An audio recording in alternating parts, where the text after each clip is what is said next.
नमस्कार, डिजिटल आदिवासी पोर्टलवर पुन्हा ॲपल स्वागत आहे. पाहूया आजच्या बातम्या. हवामान विभागाकडून पुन्हा एकदा मुसळधार पावसाचा इशारा देण्यात आला आहे, तर काही भागांमध्ये पावसासोबतच बर्फवृष्टी देखील होणार आहे. महाराष्ट्रासंदर्भात देखील हवामान विभागाकडून मोठा अंदाज वर्तवण्यात आला आहे. पुन्हा एकदा अवकाळी पावसाचा तडाखा बसण्याची शक्यता आहे. भारतीय हवामान विभागाकडून पुढील 48 तासांसाठी पावसाचा इशारा देण्यात आला आहे. सोबतच बर्फवृष्टीचा देखील इशारा देण्यात आला आहे. तसेच पुढील 2 ते 3 दिवस उत्तर पश्चिम भारतामध्ये 20 ते 30 किलोमीटर प्रतितास वेगानं वारे वाहण्याची शक्यता आहे.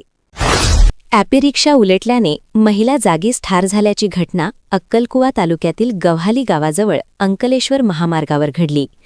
या प्रकरणी चालकाविरुद्ध अक्कलकुवा पोलीस ठाण्यात गुन्हा दाखल करण्यात आला आहे.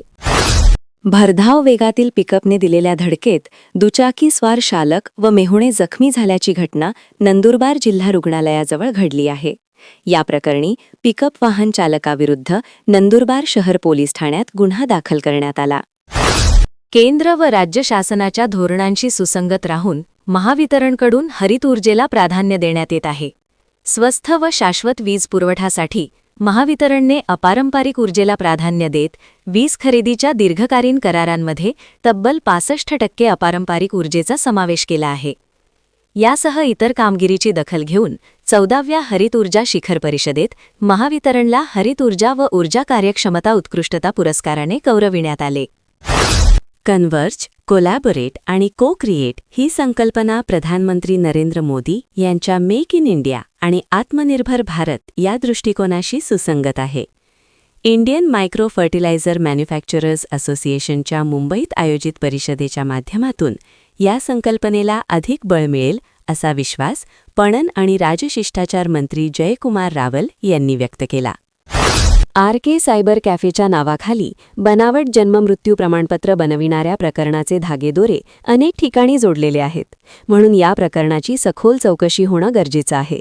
त्यासाठी मुख्यमंत्री देवेंद्र फडणवीस यांच्याकडे मागणी करण्यात येईल, अशी माहिती भाजपाचे प्रदेश महामंत्री विजय चौधरी यांनी दिली. पंतप्रधान नरेंद्र मोदी यांनी राज्यसभेत राष्ट्रपतींच्या अभिभाषणाच्या आभार प्रस्तावावर भाषण केले. यावेळी बोलताना भाषणाच्या सुरुवातीलाच पंतप्रधान नरेंद्र मोदी यांनी भारताची विकासाच्या दिशेनं कशा पद्धतीनं वाटचाल सुरू आहे याबद्दल माहिती दिली. आदिवासी विकास विभागांतर्गत शासकीय व अनुदानित आश्रमशाळांमधील विद्यार्थ्यांसाठी अभियांत्रिकी, जेईई, सीईटी आणि वैद्यकीय नीट प्रवेश परीक्षांच्या तयारीसाठी नामवंत खासगी संस्थांमार्फत 2 वर्षाचे निवासी प्रशिक्षण कार्यक्रम राबविण्यात येत असून पात्र विद्यार्थ्यांकडून 15 फेब्रुवारी 2026 पर्यंत अर्ज सादर करावे, असे आवाहन एकात्मिक आदिवासी विकास प्रकल्पाचे प्रकल्प अधिकारी चंद्रकांत पवार यांनी केले आहे. नंदुरबार तालुक्यातील भादवड येथील नंतावीस संचलित श्री छत्रपती शिवाजी महाराज माध्यमिक विद्यालयात सांस्कृतिक कार्यक्रम घेण्यात आला. यावेळी विद्यार्थ्यांनी विविध नृत्य सादर करीत कलाविष्काराचे दर्शन घडविले. कार्यक्रमाच्या अध्यक्षस्थानी माध्यमिक शिक्षणाधिकारी भानुदास रोकडे होते. याप्रसंगी शिक्षण विस्तार अधिकारी रेखा पानपाटील, नंदुरबार कृषी उत्पन्न समितीचे संचालक सुनील शिंदे उपस्थित होते. कवयित्री बहिणाबाई चौधरी उत्तर महाराष्ट्र विद्यापीठाच्या सिलेज बेस्ड एरिया डेव्हलपमेंट प्रोग्राम कॅडपी नंदुरबारच्या सुकाणू समितीची सभा विद्यापीठात समिती अध्यक्ष डॉक्टर अनिल काकोडकर यांच्या अध्यक्षतेखाली संपन्न झाली. यावेळी कुलगुरू प्राध्यापक V L. Maheshwari, doctor S V. Sapre, doctor C D. Mai यांच्या प्रमुख उपस्थितीसह सर्व सदस्य प्रत्यक्ष ऑनलाईन पद्धतीने उपस्थित होते. सभेच्या सुरुवातीस प्रकल्पाचे समन्वयक प्राध्यापक के.एस. विश्वकर्मा यांनी गेल्या वर्षभरातील कामकाजाचा आढावा मांडताना या प्रकल्पाद्वारे 112 खेड्यांमध्ये झालेल्या ग्रामविकासाचा विविध प्रकल्पांची माहिती दिली. नंदुरबार तालुक्यातील वावद येथील केडी गावित माध्यमिक विद्यालयात वार्षिक स्नेहसंमेलनाचे आयोजन करण्यात आले होते. अध्यक्षस्थानी लीलाबाई लुडे तर उद्घाटक संस्थेचे कार्यालयीन अधीक्षक व्ही.एस. पाटील होते.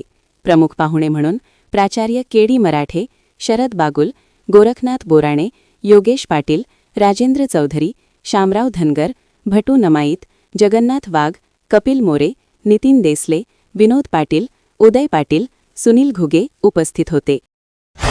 वैद्यकीय क्षेत्रात जागतिक स्तरावर महाराष्ट्राला ओळख निर्माण करून देणाऱ्या पल्स या वैद्यकीय परिषदेचे आयोजन मुंबईत जिओ वर्ल्ड सेंटर येथे 27 व 28 मार्च 2026 रोजी करण्यात येणार आहे. या परिषदेत देशातून आणि जगभरातून वैद्यक क्षेत्रातील 2900 पेक्षा जास्त तज्ज्ञ, अभ्यासक आणि मान्यवर सहभागी होणार आहेत. नंदुरबार येथील जी.टी. पाटील महाविद्यालयात कै भास्कर सबनीस वाणिज्य प्रश्नमंजुषा स्पर्धा घेण्यात आली. या स्पर्धेत 9 संघांनी सहभाग घेतला. कवयत्री बहिणाबाई चौधरी उत्तर महाराष्ट्र विद्यापीठ जळगाव, विद्यार्थी विकास विभाग व गजमल तुळशीराम पाटील कला, वाणिज्य व विज्ञान महाविद्यालय नंदुरबार यांच्या विद्यमाने आयोजित 1 दिवसीय कै भास्कर सबनीस वाणिज्य प्रश्नमंजुषा व सादरीकरण स्पर्धा घेण्यात आली. या स्पर्धेत एम.डी. पालेशा वाणिज्य महाविद्यालय धुळे या संघाने उत्कृष्ट कामगिरी करत प्रथम क्रमांक पटकाविला.